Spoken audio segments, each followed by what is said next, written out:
Banyak sih teman-teman saya yang ngelihatnya situasi yang enak saja, ya.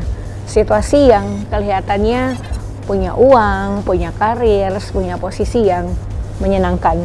Jalan-jalan ya atau perjalanan dinas ya sesuai dengan tugas kantor, ya. Banyak teman-teman saya yang hanya melihat dari sisi itu saja. Nah, supaya balance antara apa yang dihasilkan wanita karir dengan hambatan dan kendala-kendala yang ada, hari ini Jipa Production bersama Yeni Indrawati ingin membahas perihal hambatan dan kendala sebagai wanita karir. Ya, tujuannya apa? Tujuannya agar supaya para wanita yang di luar sana, satu yang kebetulan tidak berkarir, ya, melihat sebagai sesuatu yang ini tidak hanya langsung ada, ya, tapi penuh dengan perjuangan. Dan bagi teman-teman yang ingin ya ikut merasakan sebagai wanita karir lebih bersiap diri. Kita bahas ya. Sebenarnya kalau dari literatur yang saya baca, ada 6 hal yang menjadi hambatan yang akhirnya ini lebih menambah beban seorang wanita dibandingkan dengan pria yang berkarir, ya. Yang pertama adalah berkaitan dengan peluang kerja. Ya. Masih banyak peluang kerja itu yang memang hanya kecenderungannya adalah untuk para laki-laki, ya.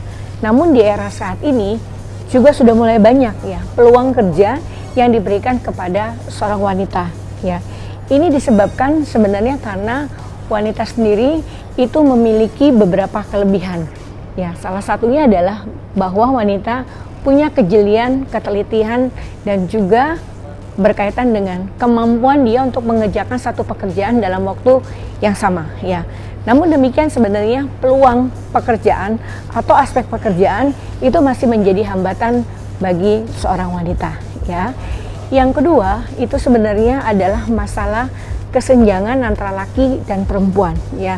Dimana saat ini dan masih terjadi, walaupun masih juga ada yang tidak terjadi, bahwa wanita diberikan nilai yang lebih kecil daripada pria, ya, khususnya dalam aspek penggajian, ya. Masih ada bahwa untuk wanita yang bekerja untuk posisi yang sama tapi mendapatkan gaji yang lebih kecil daripada laki-laki. Ya, yang kemudian yang ketiga adalah hambatan seorang wanita berkarir, yaitu perihal adanya pelecehan seksual. Ya, ini memang satu dilema yang mungkin saja terjadi, ya. Karena ini pengaruh dari yang hambatan yang keempat, yaitu masalah busana, ya. Terkadang memang karena diperlukan penampilan yang baik, ya, seorang wanita berkarir akhirnya juga memprioritaskan bagaimana dia berbusana, bagaimana dia berpenampilan, ya.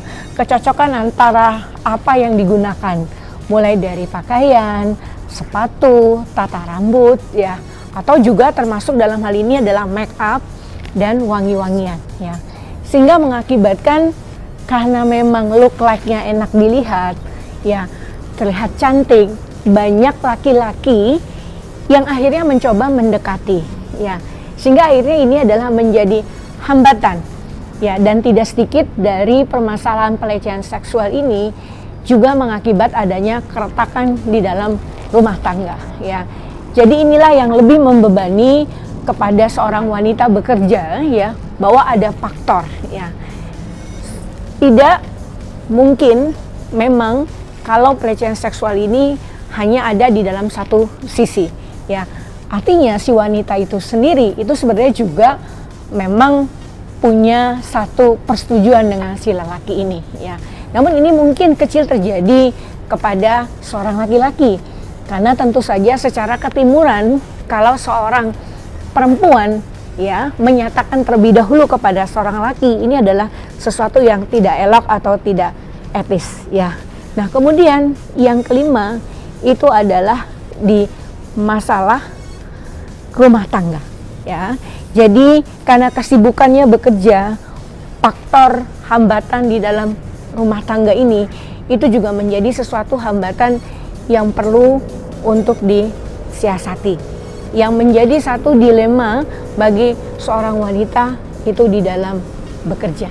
Dan yang keenam terakhir ini faktor yang paling membebani ya. Sebuah dilema yang sering kali terjadi dialami oleh seorang wanita karir. Di mana sesungguhnya sebenarnya satu emblem ini atau labeling ini bukan seperti yang dikatakan banyak orang, tapi mau tidak mau, suka tidak suka itu terjadi. Yaitu seorang wanita karir seringkali dianggap sebagai seorang yang ambisius, yang memiliki ambisi yang sangat tinggi.